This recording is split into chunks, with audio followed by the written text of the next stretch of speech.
You know that person who never posts anything online. Maybe they're your friend. Maybe it's someone you follow who hasn't uploaded a photo in 3 years. Or maybe it's you. While everyone else is documenting their vacation, they're just enjoying their vacation. While everyone else is posting the dinner, the sunset, the milestone, they're simply experiencing it. And while it might look like they're missing out, there's a strong chance they've actually figured something out. The less you feel the need to prove your life online, the more real it tends to feel. Think about this for a moment. When was the last time you actually posted something on social media? Now compare that to how many times you almost posted something but didn't. That small moment of hesitation says a lot. Because somewhere between opening the camera app and hitting share, your brain starts doing calculations. Will people like this? Does this look interesting enough? Is this good enough to be worth posting? In sociology, there's an idea introduced by Erving Goffman that describes how people manage their image in public.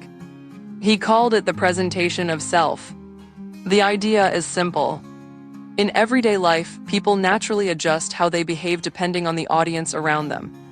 We all wear different social masks, but social media didn't invent this behavior. It amplified it. Instead of performing for a few people in the room, you're performing for hundreds, sometimes thousands of viewers. And the performance doesn't disappear. It stays there, archived, available for anyone to scroll back through at any time. For some people, that level of visibility simply feels exhausting. So instead of performing, they quietly step away from the stage. Research shows that a large portion of social media users rarely post anything at all. They scroll, they watch, they observe. Researchers sometimes call them lurkers. But the word sounds more mysterious than the reality. Often, these individuals simply prefer to consume information without broadcasting their own lives. Studies examining this behavior suggest that pressure to present a perfect image online can create a sense of emotional fatigue. People compare themselves to carefully curated versions of other people's lives. Promotions, vacations, relationships, achievements. Even when we know these posts only show the highlights, the comparison still happens automatically. Our brains are wired to evaluate where we stand relative to others. So every scroll quietly becomes a scoreboard.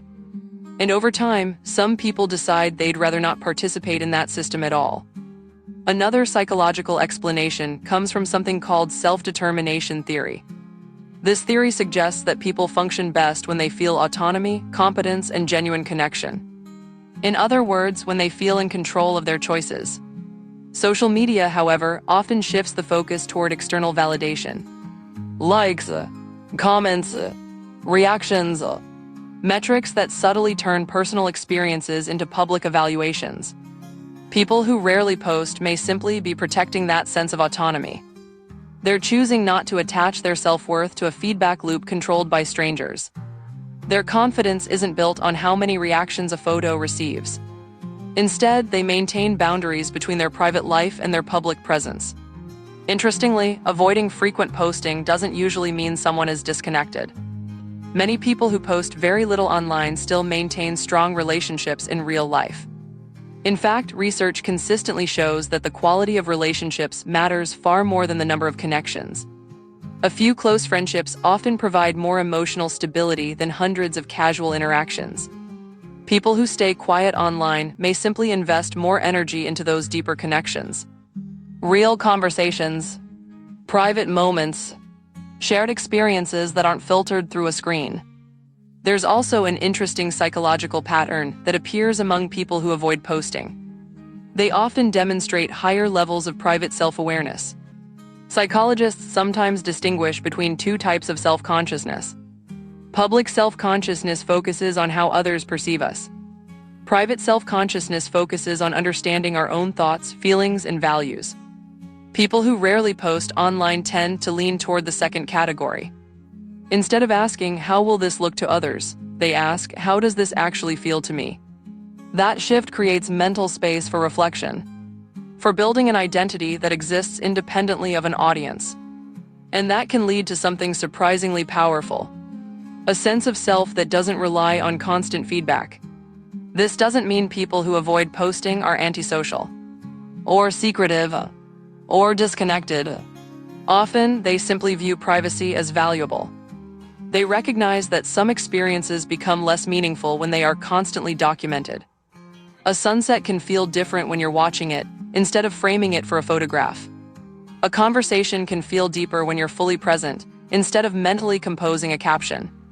An achievement can feel more personal when it belongs only to you.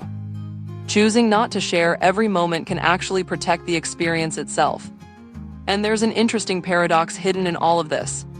Social media originally promised connection, community, expression, but over time, it created an environment where life is often performed rather than lived, where silence seems unusual, where not posting sometimes feels stranger than posting constantly.